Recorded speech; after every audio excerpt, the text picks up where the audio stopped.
AgroAdvance apresenta Agro em Meia Hora ou mais. Olá a todos, sejam todos muito bem-vindos ao nosso quinto episódio do nosso podcast Agro em Meia Hora ou mais, podcast da AgroAdvance, onde a gente traz aqui convidados selecionados a dedo com conteúdo técnico e numa linguagem um pouco mais descontraída para passar conhecimento de qualidade para todos vocês, nossos ouvintes. Eu sou o Luiz Gustavo Mendes, aqui na AgroAdvance, carinhosamente conhecido como Guia, e sou coordenador de produtos educacionais aqui na empresa. E hoje, temos a honra de estar aqui com o professor Paulo Mazafera. O professor já está aqui, o professor é membro, titular da Academia Brasileira de Ciências e da Academia de Ciências do Estado de São Paulo. O professor aí também é considerado um dos pesquisadores mais influentes do Brasil e do mundo, né, professor? E vai nos falar um pouquinho mais aí sobre a sua trajetória profissional e abordar alguns pontos a respeito do nosso tema de hoje, fisiologia vegetal. Professor, seja muito bem-vindo, muito obrigado, pela sua participação aqui conosco. Fale um pouquinho mais aí, professor, sobre a sua vida acadêmica. Quando que o senhor decidiu aí fazer agronomia e viu que o senhor queria atuar e que o coração cantava para essa área de fisiologia vegetal? Bom, boa tarde. Muito obrigado pelo convite de estar aqui com você, falando aqui. Bom, essa sua pergunta faz tempo, rapaz. Mas, enfim, eu morei muito tempo em Marília, até sair da faculdade.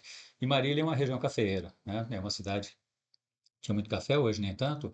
Então, desde essa época, não tinha muito o que fazer na cidade, então eu era escoteiro, a gente ia muito para o mato e via café, né? Então, esse tipo de convívio acho que chamou a minha atenção e, logicamente, tendo amigos que tinham propriedades, meu pai era médico, né? Ele não é agricultor, mas, de qualquer maneira, isso chamava muita atenção.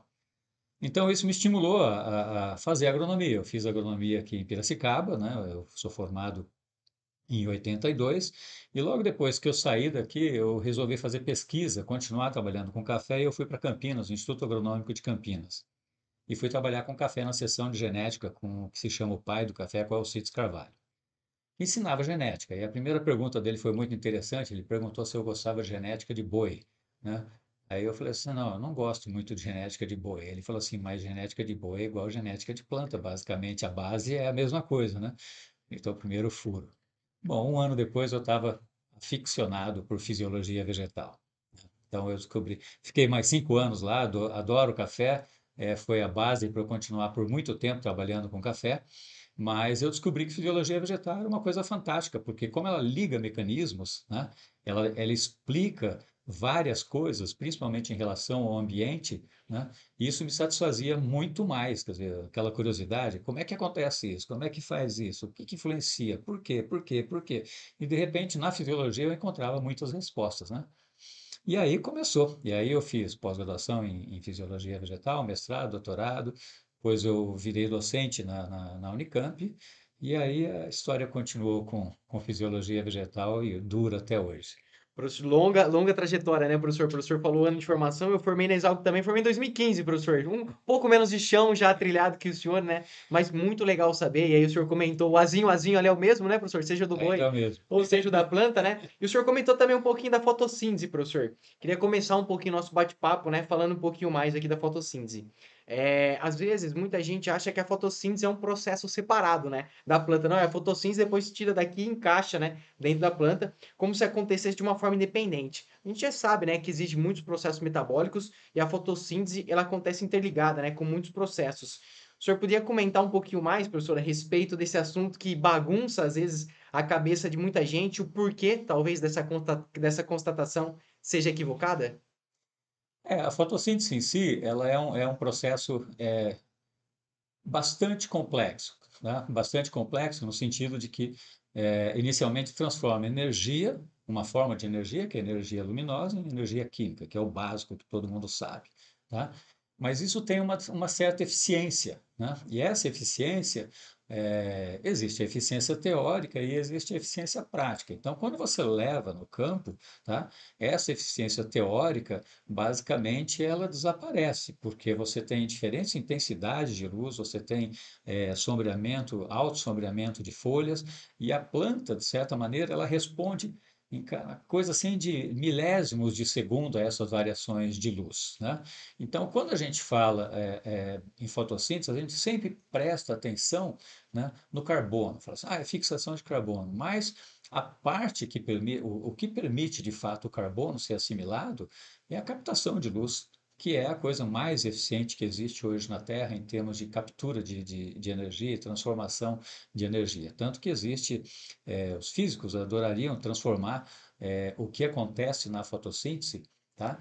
Na prática, porque seria uma fonte inesgotável de energia, de transformação de energia luminosa em energia química, que depois poderia ser uma energia potencial para qualquer coisa. Então, quando a gente fala em fotossíntese, eu vejo muito disso, muita gente discutindo fotossíntese, coloca-se como um mecanismo isolado, e não é, sabe? Não é. A gente tem que pensar, e eu vou abordar isso na aula que eu devo dar para vocês, que você tem diferentes fases numa cultura. Você tem uma planta inicialmente que ela está sozinha, porque tem a densidade de plantas ainda não é tanta que haja sombreamento, e de repente você tem um negócio que vira, não é mais uma planta, é uma comunidade de plantas. Então aquilo passa a viver como se fosse um organismo. Né? E esse organismo, na verdade, é que vai fazer a fotossíntese como um todo. Então, você tem camadas de luz, você tem interceptações diferenciadas de luz, enfim, é um processo bastante complexo que ele merece atenção, mas ele não está sozinho, entende? Para mim, professor, eu acho que esse também, desde que eu fazia aí agronomia, né, era um dos processos também mais incríveis, né, da natureza. Ele transforma a luz em comida, na picanha que tá ali na churrasqueira nossa, Exatamente. né, na salada, em tudo que a gente consome. Então, a natureza ali, ela vem contribuindo muito, né, para essa questão. E aí a gente sabe, né, que tem dois tipos de fotossíntese, professor, igual o senhor estava comentando, né? Tem a fotossíntese líquida e tem a fotossíntese bruta. E além disso, né, professor, elas estão diretamente relacionadas aí com a respiração das plantas. Pensando um pouquinho no balanço de carbono, professor, o senhor falou aí da relação com o carbono também, né? Comentou um pouquinho mais. Como que o senhor explica para o pessoal compreender aí essa relação, professor? Então, veja, para você ver como é complexo, se fosse fácil considerar só a fotossíntese no processo, como é que eu selecionaria plantas produtivas? Eu pegaria uma plantinha nova, pego um aparelho que mede fotossíntese, o consumo de CO2, plantinha nova, vou lá, coloco nessa planta e falo, olha, essa planta tem alta fotossíntese, tá? Então significa que potencialmente ela vai ser uma planta produtiva, né? Então eu poderia fazer seleção precoce, mas isso não acontece, ninguém nunca conseguiu fazer e nunca conseguiu correlacionar, e acredito que não vão conseguir correlacionar a fotossíntese numa planta nova com o potencial produtivo dela. Por quê? Porque você tem um outro negócio que se chama respiração. Então, a fotossíntese por si só, ela é a bruta. Mas eu tenho que levar em consideração que quando a planta respira, ela consome aquele carbono e elimina carbono. Então, é carbono que entra, menos carbono que sai. Tá? E, eventualmente, o metabolismo da planta ele faz com que a respiração seja, inclusive, maior, tá? E um outro detalhe é a alocação desse carbono pode ser também diferenciada, ou seja, a planta pode não alocar exatamente mais carbono naquilo que eu quero, que eu considero como economicamente o que é o interesse meu na cultura, por exemplo, soja é grão, tá? Então, eventualmente a planta pode não alocar todo o carbono naquilo lá e pode gastar bastante na respiração para crescimento de outras partes. Isso significa, então, que não importa se a fotossíntese anterior vai ser muito alta, porque aquele carbono não vai chegar naquele local que eu quero. Entende? Então, a gente fala muito e muito de fotossíntese e se esquece da respiração e se esquece de como que o carbono é distribuído dentro da planta. Entende? Então, isso é bastante complexo. E alguma coisa nessa linha, professor, também de a planta às vezes produzir muita folha, né? E às vezes, igual o senhor comentou, né? Um algodão, por exemplo, uma soja, ela fazer muita fotossíntese, às vezes cresce muita biomassa de folhas, né? Mas não são aquilo que dá produtividade pra gente nas culturas, né? Seja pluma no algodoeiro, né? Ou seja os grãos aí que o senhor comentou também na cultura da É, soja. tem com o Alcides Carvalho que eu aprendi uma coisa muito importante, que assim, nada substitui olhar para a planta. Tá? Então, isso significa que eu tenho um ciclo, eu coloco uma semente no chão e colho a semente depois de tanto tempo. Entre esse período aqui, tá, acontecem muitas coisas, mas o que me interessa no final é exatamente saber se eu tenho uma maior produção, ok? Então, não necessariamente uma maior área foliar é revertida, tá? ou uma maior fotossíntese é revertido em mais grãos, né? E a gente tem que considerar que na planta existe um ajuste de todos os processos, ou seja, vai chegar uma hora na planta que ela vai falar assim, folha, vamos morrer, e vai morrer, entende? Então existe todo um desencadeamento de processos que acontecem na hora certa e que isso está intimamente relacionado ao estágio reprodutivo, porque na hora que começou o estágio reprodutivo, tá, você esquece aquilo que aconteceu atrás, porque a planta vai virar escrava dos grãos. Professor, e pensando ainda, né, nesse aspecto aí de balanço de carbono, né, na planta, ao longo do tempo, o senhor comentou, né, às vezes cresce folha, não, agora é hora da folha morrer, uma cultura cresce e a quantidade também e a qualidade, às vezes, da luz, né, que ela recebe muda, né, igual o senhor bem comentou. Isso possui, às vezes, uma enorme influência, né, professor, no metabolismo vegetal ali de toda a planta que tá sendo semeada. Qual conselho o senhor daria aí para um produtor, né, que está ali no campo, talvez conseguir maximizar essa captação de luz? Então, primeiro, logicamente, ele tem que fazer todo o beabá de uma cultura, adubar, plantar na hora certa, no espaçamento adequado, com adubação, com a fertilização adequada, controlar doenças e tudo mais. Se ele fizer isso, ele está garantindo o que todos os melhoristas que produziram aquela semente inicial estão entregando para ele, que se chama potencial genético. Tá? Então, quando se faz melhoramento genético, né, como eu disse, o Alcides Carvalho, tem uma série, entre uma semente e a outra semente produzida, existe uma série de eventos. Não necessariamente todos aqueles eventos são compreendidos, mas eu entendo que, quando eu saí daqui e cheguei numa alta produtividade, tá, eu selecionei os melhores eventos ao longo do tempo, tá, e ao longo do ciclo da cultura em função do ambiente. Então, quando você compra uma semente e coloca essa semente no chão, se você colocar se você fornecer todas as condições adequadas, esse potencial genético vai ser expresso. Então, primeiro, siga as recomendações, tá? Adube na hora adequada, e, logicamente, proteja contra pragas e doenças. Você está falando, mas o agricultor não pode aumentar, diminuir um pouco isso, um pouco aquilo? Pode, existe certa flexibilidade em função do ano, em função do clima, tá? Mas o melhor seria que ele conseguisse, tá?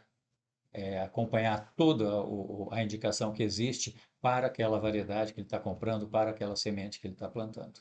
E para isso, né, professor, aí existe muitas pesquisas, né, que as empresas fazem aí, desde arquitetura de plantas, né, stand ideal, e aí o produtor às vezes também gosta de testar muita coisa, né, uma planta diferente ou não, interceptação de área luminosa, a planta às vezes fecha um pouco mais, né, o dossel mais rápido ou um pouco mais devagar, permite já que parte da luz seja interrompida, né, para chegar no bacheiro ou não. Então, basicamente é um pouco disso, né, que o senhor estava comentando, professor. É, quando você veja, é, a gente acha que a planta ela vai se comportar sempre da mesma maneira. Não.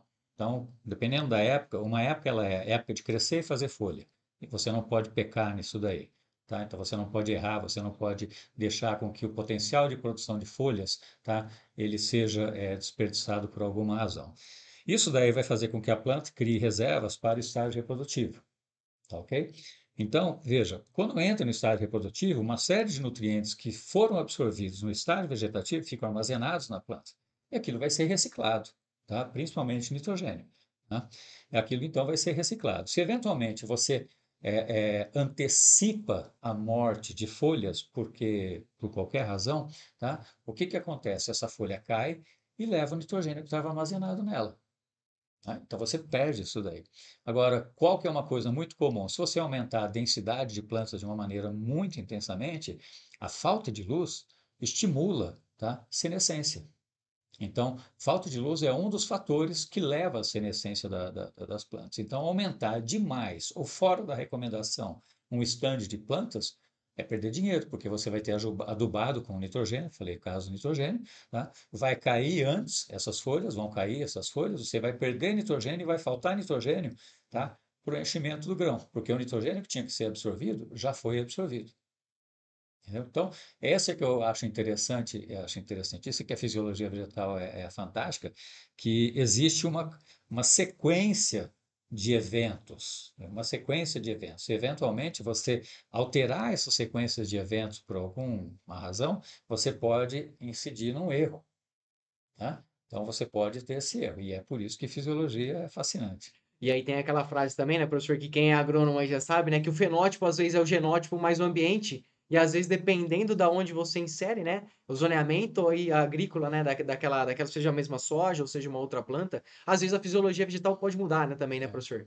A gente fala muito de luz, a gente pensa sempre em luz, em fotossíntese, mas veja, e eu vou abordar isso na aula. O quão maravilhoso você tem hoje técnicas que você consegue crescer indoor planta, porque a gente tem LED, tá? Então, o prêmio Nobel desse ano foi para LED, não foi isso?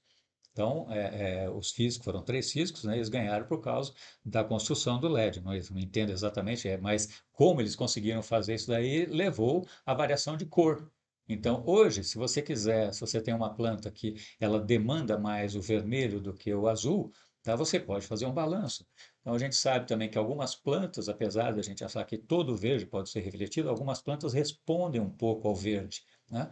Então, isso é uma área vastíssima que pode ser investigada, né, em função de qualidade de luz. Mas você tem qualidade de luz, se você variar a sombrite, você tem qualidade de luz.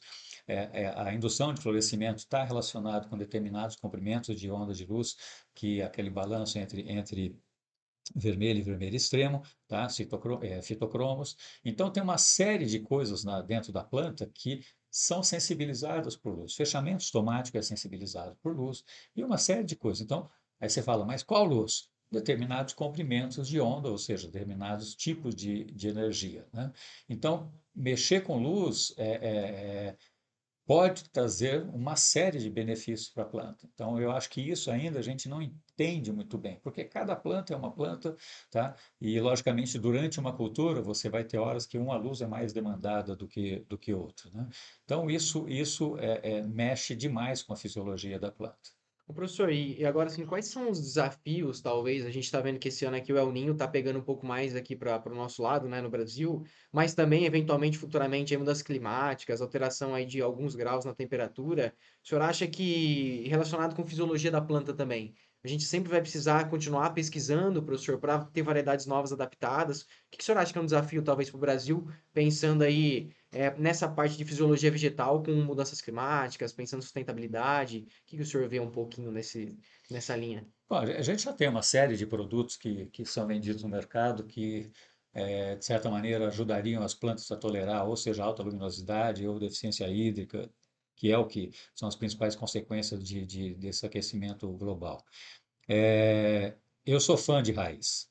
Eu acho que raiz é uma coisa pouquíssimo explorada. Então, quando você faz, e existem vários trabalhos mostrando que ao longo do melhoramento de algumas espécies, né, o sistema radicular se moldou em função do que estava sendo selecionado na parte aérea. Então, logicamente, na parte aérea sempre se seleciona uma maior produtividade. Junto com aquela produtividade pode ter arquitetura foliar, tá? Mas o sistema radicular ele também se moldou em relação àquilo. De certa maneira, o melhoramento vegetal ele é sempre feito em cima de boas condições para a planta, para mostrar todo o potencial genético que aquilo lá está acumulado. E boas condições se traduzem em boa fertilização e bom fornecimento de água, né? Isso significa, então, que nem a gente, se nós tivermos aqui dentro dessa sala ar-condicionado, comida, televisão, um campo de futebol, para mim uma piscina, tá? A gente não vai sair daqui. Tá ok? A gente não vai sair daqui, a gente vai ficar aqui. E eventualmente a gente se acomoda. Então, plantas também se acomodam. O que que a planta faz? Como ela não pode correr, ela fica lá, ela ajusta o metabolismo dela para alocar o carbono mais para a parte aérea, durante o melhoramento que é feito sob benesses, né? Então, o sistema radicular é uma coisa pouquíssimo explorada no sentido de que, em profundidade, em termos de a capacidade de absorver água, então a estrutura do sistema radicular, não só a arquitetura do sistema, mas a anatomia do sistema radicular, isso é pouquíssimo explorado. Uma outra coisa, logicamente, passa pela arquitetura da planta de tal maneira com que ela conseguisse modular um pouco mais a energia. Então, se você pega uma planta que nem milho, tá? E ela tem uma capacidade maior de refletir a luz ou arroz por causa do ângulo das folhas, né?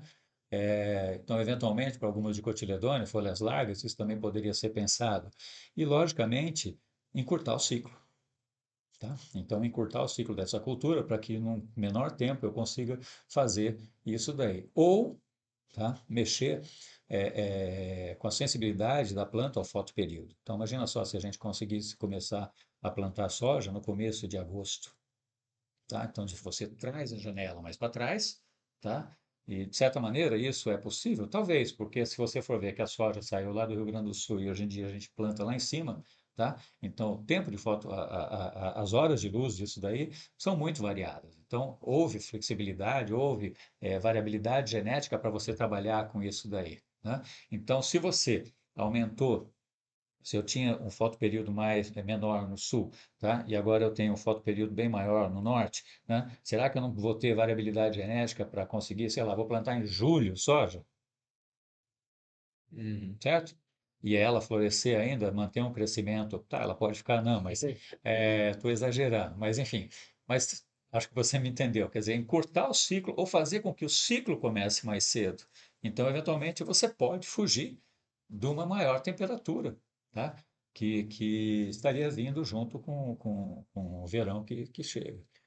E, logicamente, isso passa por melhoramento tradicional, passa por manejo, passa por biologia molecular, existem inúmeras ferramentas hoje em dia para conseguir fazer modificação genética em plantas, né?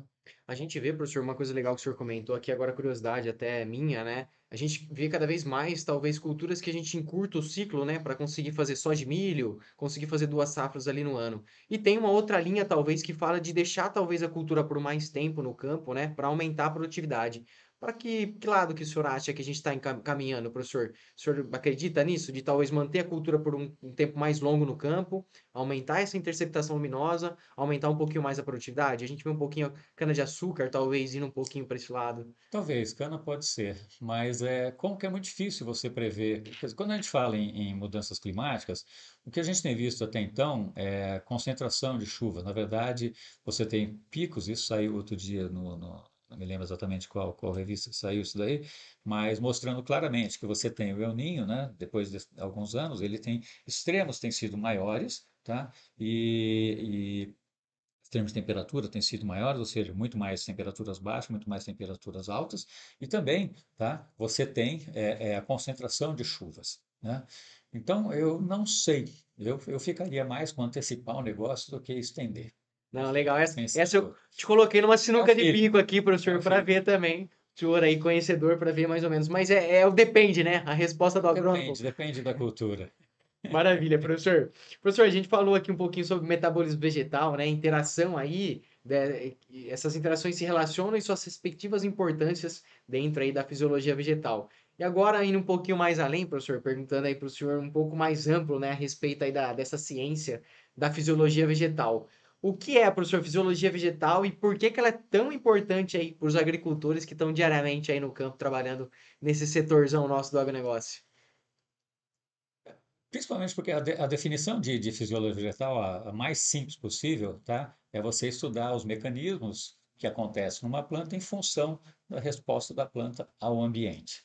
Então, a planta ela é séssil, né? Ela não consegue sair do local, então ela tem que gerar variabilidade genética para enfrentar diferentes tipos de estresse. E essa variabilidade genética, então, que é muito interessante, que a gente está falando de seca, tá? Você pode ter desde uma raiz mais profunda, você pode ter mais pelos radiculares, você pode ter um córtex mais fino, você pode ter aquaporinos mais abundantes, você pode ter xilema mais com um calibre maior, enfim, fechamento de tomate, e assim vai. Você pode ter uma série de coisas, tá? Não necessariamente numa mesma planta, que afetam isso daí, né? Que estão relacionados com a falta de água, né? Então, é esse aspecto da fisiologia vegetal que é bastante interessante, que está ligado à variabilidade genética por causa de uma pressão do ambiente. E aí, quando você começa, e a ciência tem andado muito para esse lado, você vê nitidamente que as empresas elas se tecnificaram. Isso que a gente está fazendo, quer dizer, é um curso da AgroAdvance, quer dizer, isso tem um monte de agricultura, um monte de assessores que estão estudando, estão fazendo esse curso, tá? Para conhecer mais ainda sobre um determinado assunto. Então, a agricultura, ela se tecnificou. né? E a busca disso daí, então, o que que é? É um conhecimento para tentar levar isso daí no campo e resolver problemas do campo. E a fisiologia vegetal é a ciência que conecta ambiente, porque o cara tem que colocar isso em algum lugar, seja no Mato Grosso, no Maranhão, no Piauí ou lá no Rio Grande do Sul, tá? E fazer isso dar alimento. E como a planta não pode andar, ela vai ter que alterar a sua fisiologia para crescer naquele ambiente. Então, a fisiologia se tornou a estrela da ciência brasileira no que está relacionado à agricultura. Não tem dúvida, né? Então a gente ouve isso daí, mas é por causa disso, porque você consegue relacionar o crescimento dela com o ambiente, o metabolismo dela com o ambiente, né? Então, acho que é isso. E é o senhor que gosta, né, professor? Ainda eu tô aqui com o professor na sala, né? A gente vê que brilha os olhos, né, professor? Tem um mundo ainda a ser explorado, né, pela frente. E tem várias coisas que a gente ainda consegue, às vezes, até alterar na planta, né, professor? Estresse biótico, estresse abiótico, que mexe com toda essa parte de fisiologia. Hoje já tem algumas ações até de manejo, né? Dependendo se eu conhecer a cultura, que já dá para ser explorada ali para a planta, às vezes, conseguir manter aquela produtividade ou não perder mais produtividade, né? Mesmo com o estresse que eu venha a ter ali talvez por um evento de um El Ninho, ou dependendo da região que a gente está ali no campo, né? Veja, quando a gente fala, por exemplo, então tem sido preparo de solo, que é uma coisa que você fala, bom, mas preparo de solo em superfície ou profundidade, calagem, superfície ou profundidade, tá? Isso passa por fisiologia, passa por crescimento radicular. Eu posso dar uma aula para vocês sobre bioquímica de parede celular e explicar onde que o cálcio entra e por que que é importante nessa história toda, tá? Lembrando que célula vegetal é diferente da humana porque tem parede celular. Certo? Então, essa tecnificação, quando você fala em, por exemplo, calagem, profundidade ou perfil de solo, passa por fisiologia, entende? Então, isso que é muito interessante. Agora, eu vejo que existe ainda uma quantidade enorme de alternativas que podem ser exploradas, né? Eu costumo pensar que existe muita coisa ainda a ser descoberta. Então, se eu for pensar em termos de química, né, existe uma quantidade absurda, isso no domínio de empresas, sobre moléculas. E eu não sei quantas foram testadas em plantas, mas eventualmente pode ter um remédio que foi usado para a Covid que pode ser colocado. Vamos pegar isso que é polêmico, vai. Tem um remédio que foi utilizado para frieira de pé, tá ok? Que eventualmente tem um princípio ativo e isso nunca foi testado em planta, tá? E pode ser testado e dar resultado. Então, existe uma biblioteca de coisas enormes, né, em termos de química, que podem ser testadas. E isso, então, você pode direcionar para onde você quer. Falar, fiz um teste com um remédio que lá para a frieira do pé e de repente cresceu o sistema radicular e vira um produto, entende? Então é conhecimento, é gerar conhecimento. Precisa de gente, precisa logicamente de entusiasmo antes de mais nada, né? Precisa de gente e precisa de dinheiro, né? E logicamente que a ciência tem que estar atrás disso daí tudo. Show de bola, professor. Já encaminhando para nossa parte final aqui do nosso podcast, né? Queria agradecer a presença do professor Agradeço. aqui. Um bate-papo muito rico, né? Eu acho que é muito bacana, né? Esse aqui é o quinto podcast nosso. Quem aí não assistiu os anteriores, tá disponível também. A gente sempre tá trazendo bate-papos atuais, né? Para o produtor que tá ali no campo. Buscando, a gente já bate, né, professor? Ano após ano, recorde de produtividade, mas tem um longo caminho ainda, né? A gente consegue aumentar nossa produtividade e o estudo não vai parar nunca, né, professor? E aí, aqui a gente tem um parceria, professor, com o pessoal aqui da Fazenda Harmonia, tá presenteando aqui todos os convidados nossos com esse café especial. O professor também já é um assíduo tomador de café, né? Igual a Sem gente dúvida. estava conversando aqui, antecipado. Professor, esse é um café da Fazenda Harmonia, foi finalista aí do concurso de qualidade do café, promovido aí pela BSCA. Foi enviado para a AgroAdvance aí, foi degustado, avaliado em 85 pontos na escala internacional. E quem quiser, turma, quem está acompanhando aí, né? A gente vai deixar as redes sociais também do pessoal ali da Fazenda Harmonia para vocês, se vocês quiserem comprar também o café, vai estar disponível aí para vocês. Professor, se o senhor quiser agradecer o pessoal que está ouvindo a gente aqui e participando desse bate-papo, fica à vontade, a gente já vai Eu rumar aqui agradeço o para convite. finalizar. E como eu disse no começo, se você deixar, eu falo. Adoro falar, adoro comentar sobre pesquisa, me entusiasmo. Cada dia que eu vejo um negócio, eu fico inquieto, eu tenho vontade de ir para o laboratório fazer coisas. Então, eu acho que ciência ainda vai fazer a nossa a agricultura crescer muito. Agradeço a atenção de todos. E eu tenho a agradecer, professor, em nome da AgroAdvance Brasil também, todo o trabalho também científico, né? O professor tem muita publicação, tem muito trabalho, toda essa contribuição aí para a ciência, né, do agronegócio brasileiro. E fica aqui já também o nosso convite para você que está acompanhando aí, acessar as redes sociais também da AgroAdvance, adquirir aí todo dia a gente está postando conteúdo relevante para vocês. E eu sou o Luiz Gustavo Mendes, mais conhecido como Guia, e esse foi mais um episódio do nosso podcast Agro em Meia Hora ou Mais. Grande abraço a todos e até o próximo episódio. Agro em Meia Hora ou Mais.